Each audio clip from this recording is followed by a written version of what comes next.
I'm Mr. MegaManFan. Welcome back to Genesis Does. And today we are taking a look at Marsupilami. And what the heck is a Marsupilami? And where did this game come from? Well, that turned out to be quite a rabbit hole to go down because while the Wikipedia page for the game itself is not very deep, the Wikipedia page for the character is quite in depth.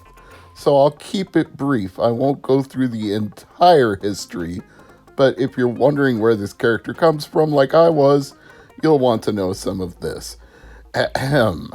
Marsupilami is a comic book character and fictional animal species created by Andre Franquin.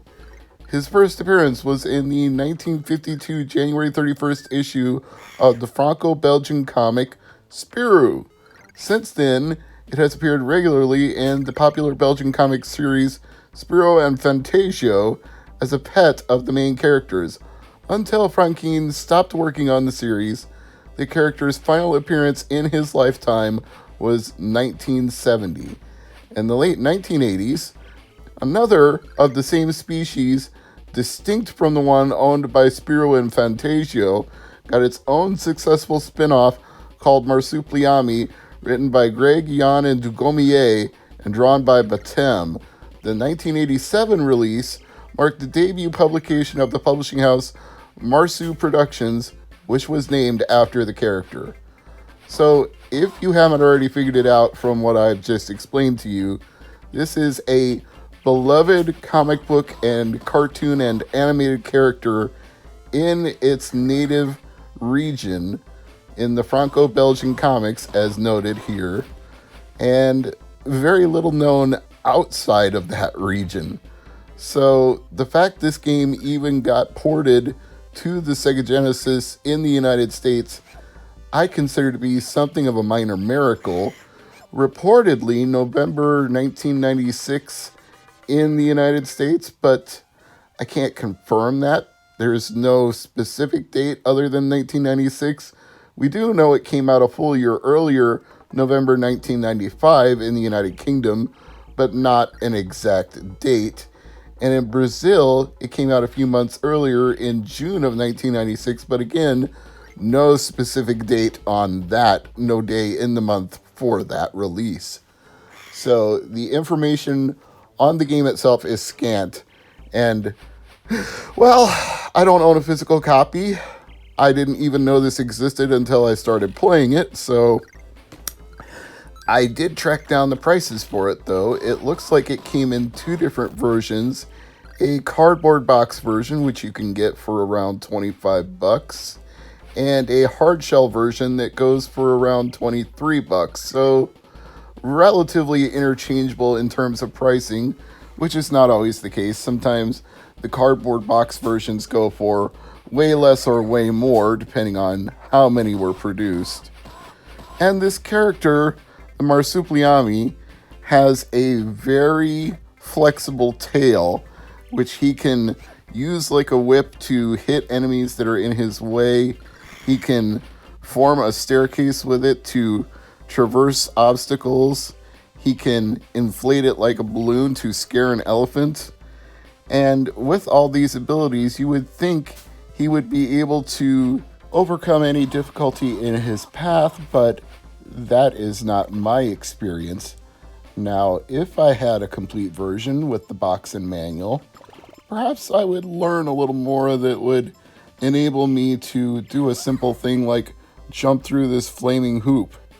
But yet, no matter how hard I try, I cannot find the right combination of movement with the D-pad and abilities with the tail that get me through it unscathed. I just bounce off it each time I try to go through it. One of the things that perplexes me is I only seem to be able to make a down staircase with the tail, which is great for coming down off a stack of boxes, but if I could make an up staircase, then perhaps I could just step over the bottom of this burning ring of fire. But no matter what I do, he can't get through it because the flames keep getting higher. So I thought, Maybe I need to go back to the beginning of the stage where there was an elephant walking around. You can interact with him in some sort of way. You can jump on his back. You can do certain things with him, apparently. So I was like, great. Maybe if I just go back to the beginning, scare the elephant, he'll run through all those boxes. He'll run through the ring of fire. He'll knock it out of the way for me. But no, I can scare the elephant, but that doesn't help. He just runs back and forth between the first box. He won't even crash into the box or crash through it. He refuses to help. And yet he seems to be an important character to these proceedings because there's some zookeeper who's cartoonishly failing to capture him over and over again every time I get a death screen. It's like Roadrunner and Wile E. Coyote. He sets up these elaborate traps, and the Roadrunner just steps around them, steps through them, steps over them. He gets mad, and he stomps on them, and of course the trap springs on Wile E. Coyote instead. This hapless zookeeper is just about as good as Wile E. Coyote at catching things, which is funny to watch. I can see the charm here. There is definitely a whimsical animation style to Marsupilami, but the obscurity of this character certainly couldn't have helped it do very well in the North American market, and the late release date either reflects that or affects that. It reflects that because why would this franchise even be brought here? And it affects that because by this point, people were moving on to more powerful systems like Sega Saturn, PlayStation, etc. So I just don't get it. I understand there was money to be made here.